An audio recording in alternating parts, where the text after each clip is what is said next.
Beautiful people, it's me, Pamela, on my YouTube.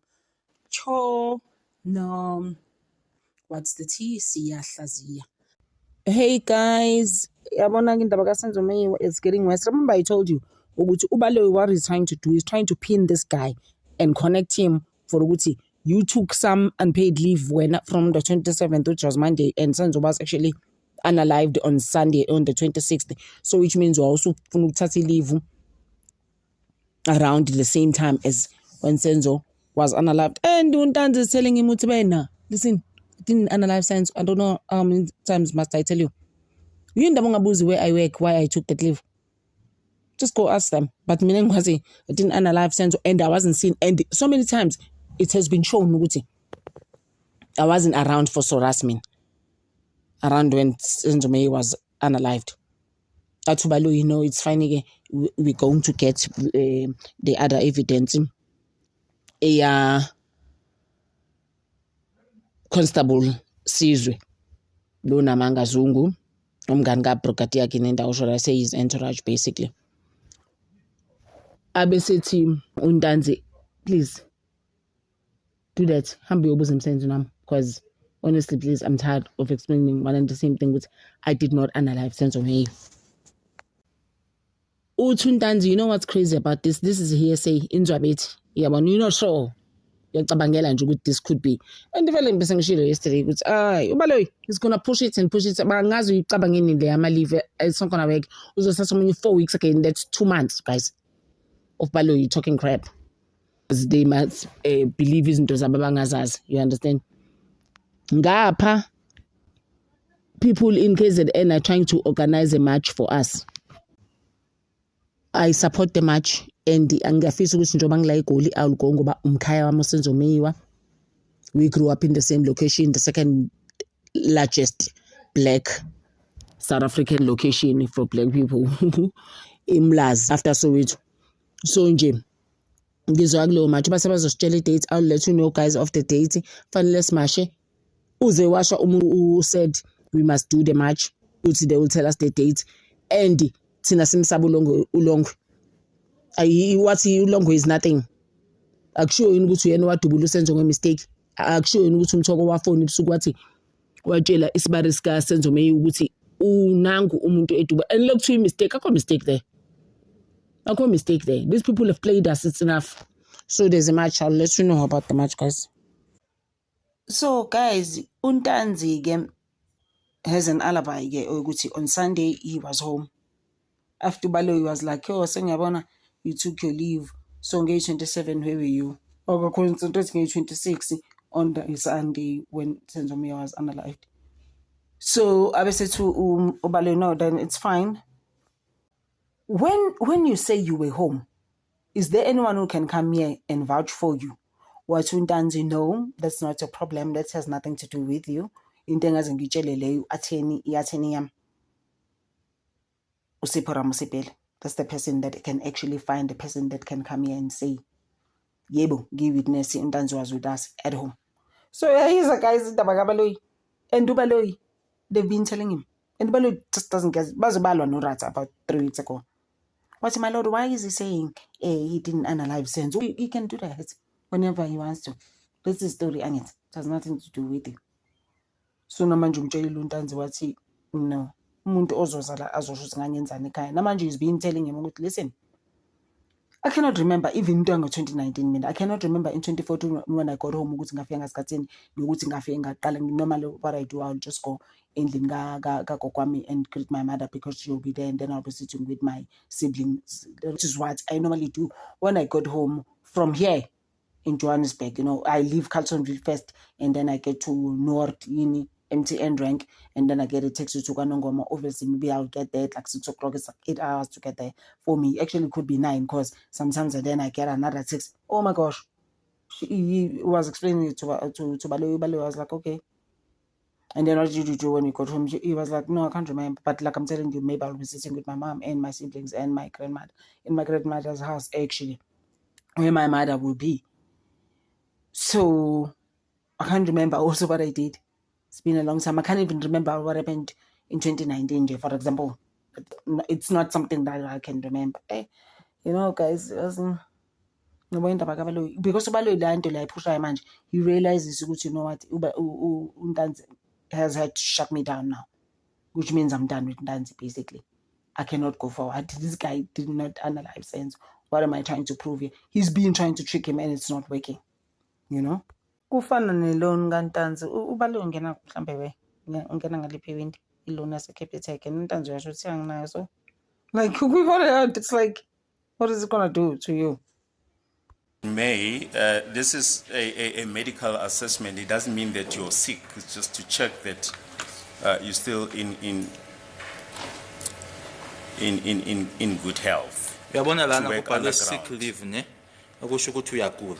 Manje ke ngalendlela oyichaza ngayo ke uma sibuka lana ke manje imedical ukuthi nje bayokucheka ukuthi ukahle yini. Akusho ukuthi uyagula njengoba kubhaliwe lana. Makuthiwa sick leave, fanele ibhale lokho ze report yakhona ngithi.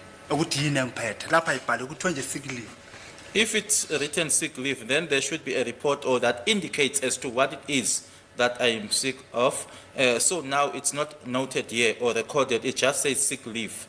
Yes, but what we are saying is that there's a distinction between a medical assessment which you underwent and being sick.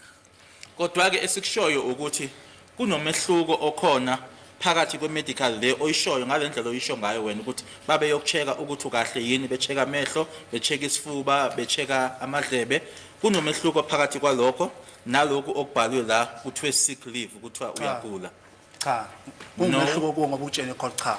Awusebenzi lapha. Lezi zinto kufanele uyibuze umlungu akucacisele kahle ngazo. To you it is a difference because you are informing the court. You don't work there. You were supposed to inquire from the witness, that is now Mr. Mulder, to explain them properly to you.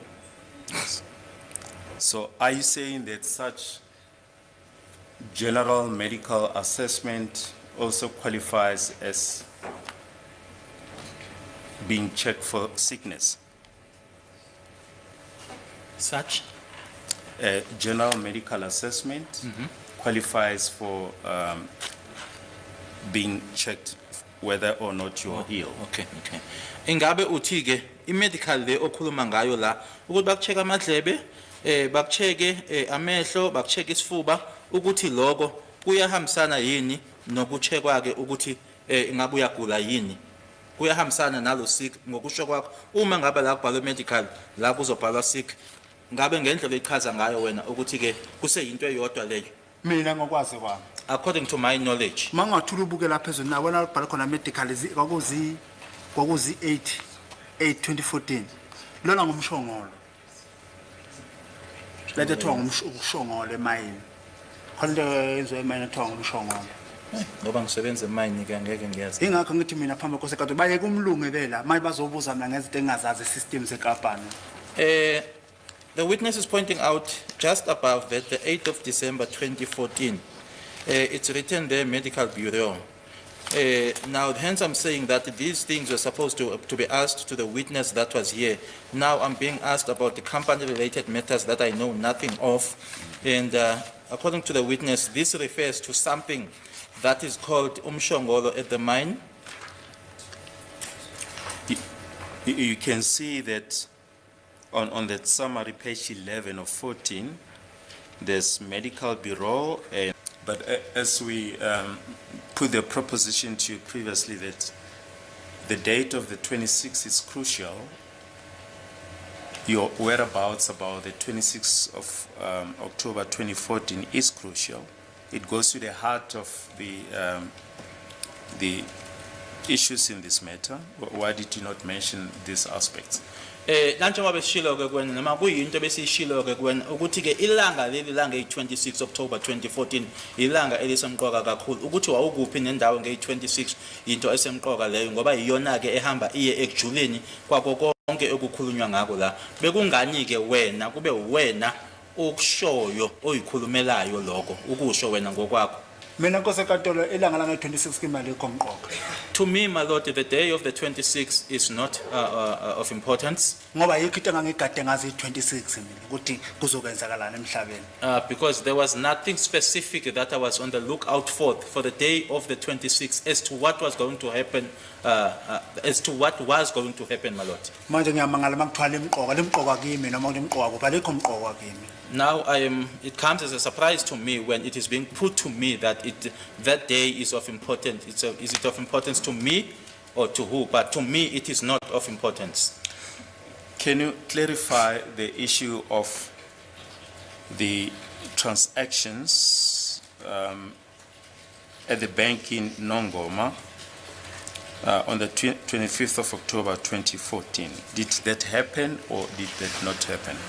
Ungachaza nje udaba lolu ke lokuthi ke kunokwenzeka noma ke phecelezi kuma singasebenzisa ke igama lesilungu kunama transaction enzeka ebhange kwaNongoma nge25 zika October 2014 ingabe kwenzeka lokho noma akuzange kwenzeke? Mangingabona ibank statement sami Nkosi enkantolo. If I were to see my bank statement, my lord, But what is your version? Did you go to the bank on the 25th of October 2014? wena ke eyakho inkulumo ithini ngabe waya yini ebhange nge25 zika October 2014? Nkosi enkantolo sesisithi isikhathi. My lord, it's been a while ago or a while back. Ingakho phambi Nkosi enkantolo ukuthi ngicela ibank statement sami ngisibone. Hence, I am requesting for my bank statement before the court, my lord, for me to see it.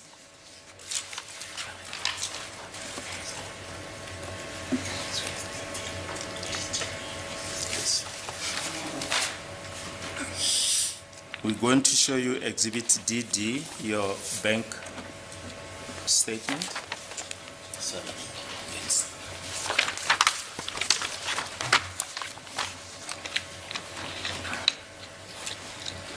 It's a bank statement from Capitec, Sonalesi Saka Capitec, DD1, Exhibit DD1.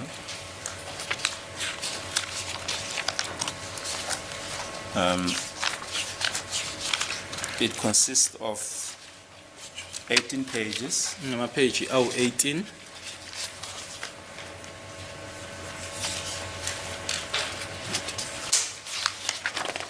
The first page is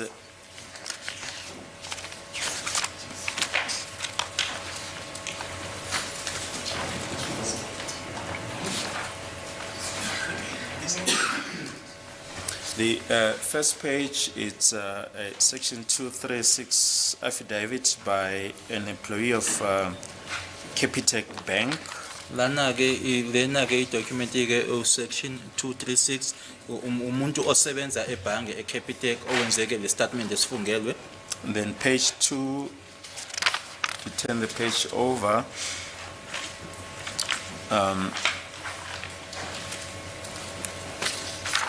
Is the second page indicating that the bank statement pertains to Mr. Bongani Ntanzi.